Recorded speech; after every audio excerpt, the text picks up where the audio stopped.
there's just so many things that I'm so grateful for. It's just an amazing place. There's so much freedom.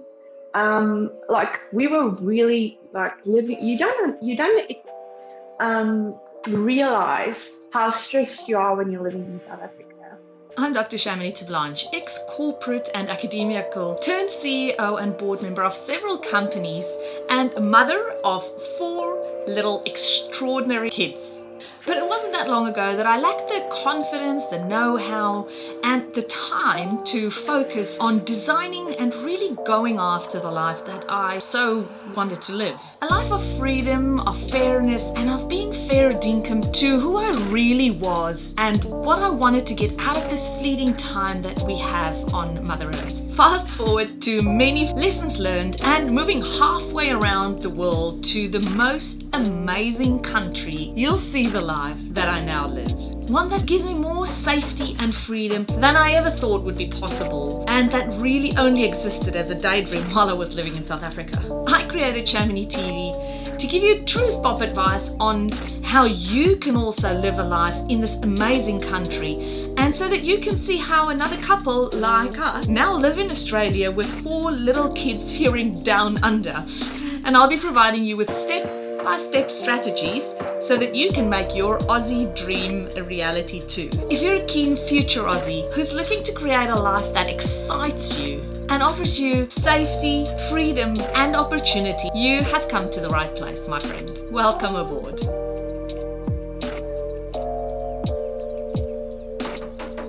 Hi, Yolande. Thank you so much for joining us today. You are from pretty Perth, is that right? Hi, yes, we're in Perth, in Baldivis, so yeah. Oh, that's a beautiful part. I love Baldivis. It's close to the ocean. It's near the freeway. You can just quickly pop down to Margaret River for the weekend if you want. And goodness, the water that you guys have there, the turquoise. I'm talking as if it's so far away from where I am. You're just down the road from me. Yes, we love Baldivis. It's like you said, it's close. We actually chose it because it's close to the freeway and close to the ocean and close to Mandurah, and it's easy to go south for a weekend. So yeah. Oh, it's lovely. So how long have you been in Baldivis for? I think it's more than 5 years now. We've been in Secret Harbour before that for about 2 years. Which is also very beautiful. And was that your first spot that you came to in Australia? Yes, so we first went to Rockingham. We got a short-term lease for 3 weeks just so we can get everything sorted with schools and everything. And then we moved to Secret Harbour because that's the only place where we could find a rental. Because when we came over, it was really, really difficult to get rentals as well. It was like 10, 20 people pitching up at one property and everybody wants to rent the place. So yeah. I do remember that. Yes, and it's almost the same at the moment again. Yes, I've seen it's a bit difficult now to get some rentals. Yeah, interesting. So where in South Africa did you come from? We were in Vanderbijlpark. Okay, so what is your story, Yolande? What made you guys come to Australia and how did that map out for you? So actually, we have considered coming to Australia for a very, very long time. I think me and my husband got married and we considered moving out of South Africa. And then I got pregnant and had my first child and everything. And we moved. We thought everything's going to get better. We'll just stick it out. And then we moved into our home in Vanderbijlpark Park. And then one night, my husband sleeps. So he doesn't wake up with anything during when he sleeps. So he's like, oh my goodness, dead or something. But this particular night, we had also had like a metal frame bed. And I remember I woke up from a metal noise, but I thought he was him knocking on the frame of the bed. And he woke up also, which is weird for him.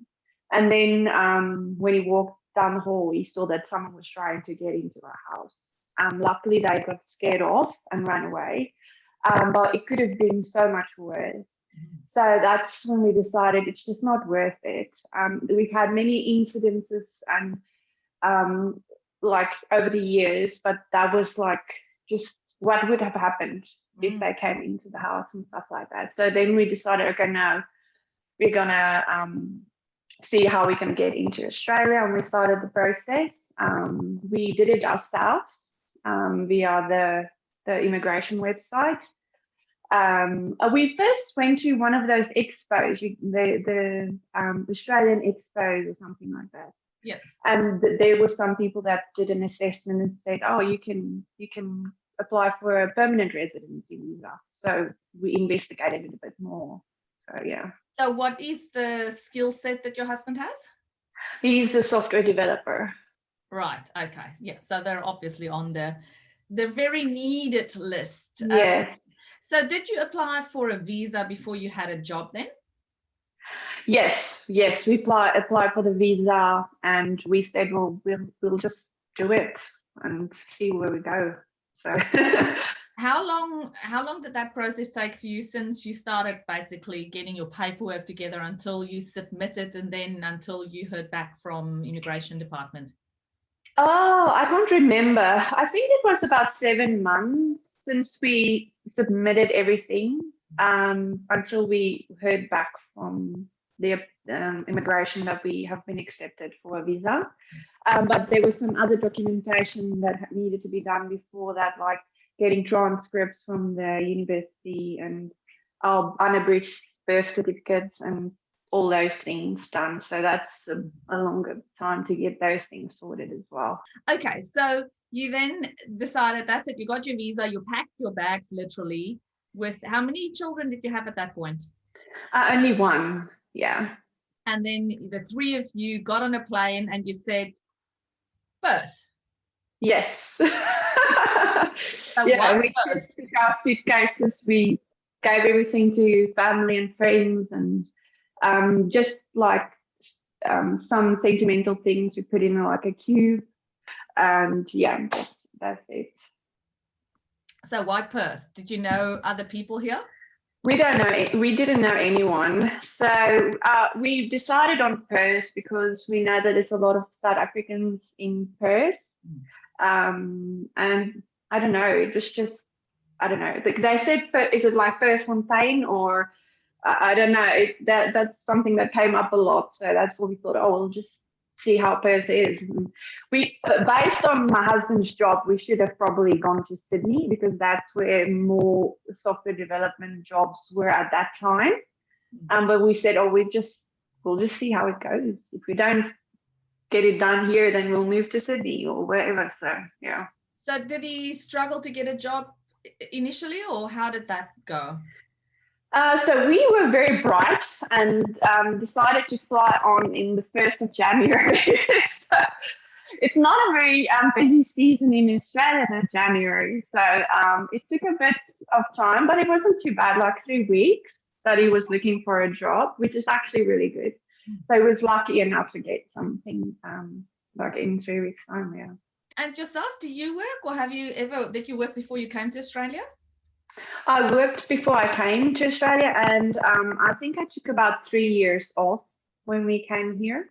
I finished my CPA studies in that time. Mm-hmm. And then as soon as my CPA was finished, I was really lucky to get into an audit position at a firm at the level that I was at, which is really unlikely usually.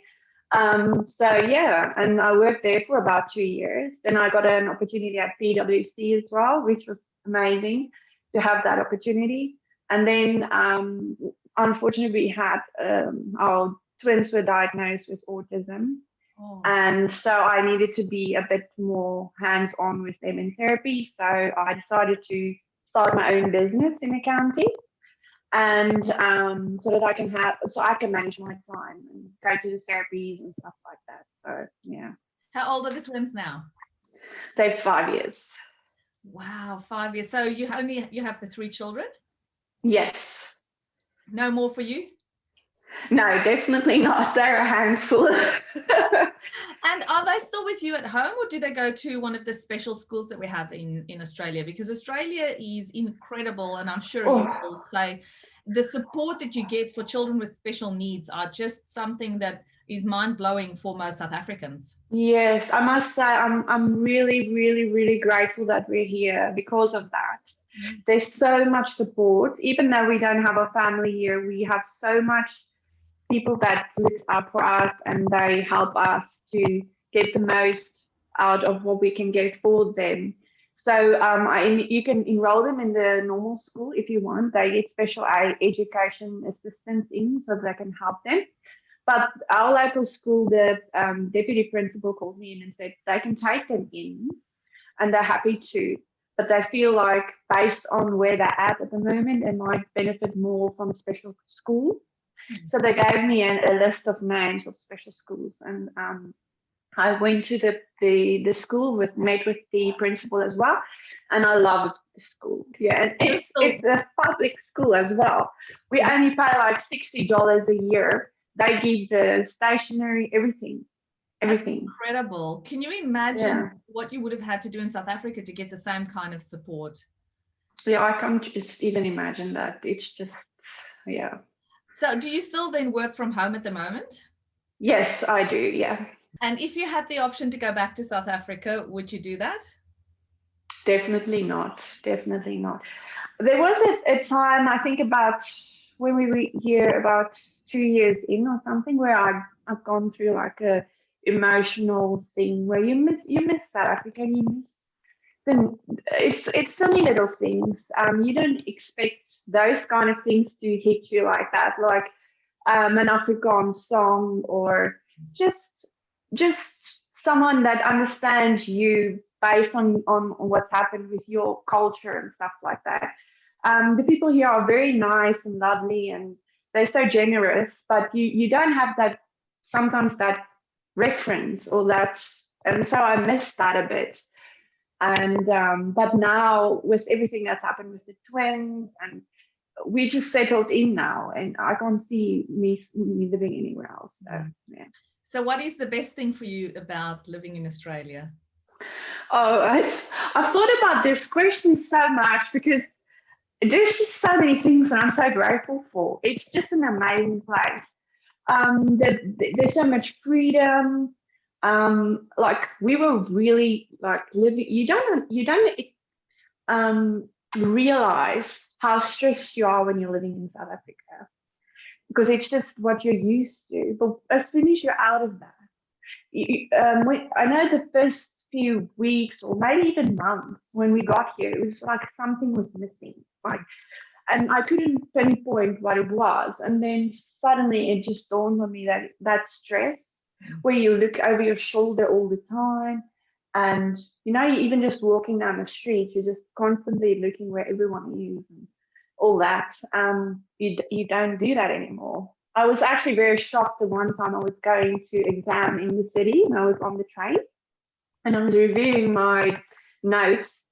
And for the first time at that point, I didn't observe everyone around me. I was just so relaxed.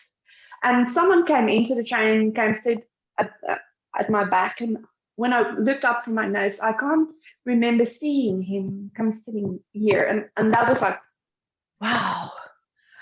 It was like, I don't know, yeah. I can't remember the actual question I was moving. Yeah, no, that's fine. So what's the best thing for you about living in Australia? But that is a great example because it just shows you that you're so relaxed that you don't even realize. Whereas in South Africa, you would have been very aware of everybody that's around you all the time. Yes. Yeah. And so the parks, there's a lot of things you can do and it doesn't cost you money. Like you can take your children to the park here, whereas it's really, I can't remember it's where I could take my children to the park somewhere and, you go to a holiday resort or something to let your children play on some equipment and stuff. And yeah, all the things that you get support for here, it's just, oh no, it's just a fantastic place. Oh, I'm so glad that you guys have found your feet and have just blossomed here in Australia, because there are so many other people who would love to come, but just are not able to. And then we have those who would love to come and who are able to, but they're just a little bit not sure where to begin or a bit scared of this mountain that's ahead of them, what would you give as advice to somebody who's considering coming and also who's considering doing the visa application themselves as opposed to using an agent? Oh, I would say do it. It's you have to be in the right mind, I think, in some cases to do it, because it is sometimes hard, but the benefits is just so much. It's just so worth it. So I think if you are considering it, it's definitely something that you and do it as soon as you can, because we've put it off and off, and the only regret we have is that we didn't do it sooner. And then with the application of the visa yourself, ours were easy, so we did it. It does seem like daunting at first, but if you read everything carefully, they actually really set it up quite nicely and stuff like that. So yeah, it's doable. I can't agree with you more. I did mine myself, and all of my family did our visa applications ourselves. So it's just a matter of sitting down and doing it. Yes. Thanks so much for sharing your story, Yolande. It's been really lovely to have a chat and to hear, how you guys have settled in and your beautiful story with your twins, how they've started to flourish here in Australia. I do appreciate you taking the time, and hopefully we can catch up with you again soon and hear how things have progressed for you. Thank you so much for having me. I really enjoyed our chat. See you. Take care. Bye. Yeah, bye-bye. All right. So thank you so much for joining me today. If you had fun, please remember to hit that subscribe button, and then it'll make sure that you never miss a thing. I'll see you same time and same place next week. Bye for now.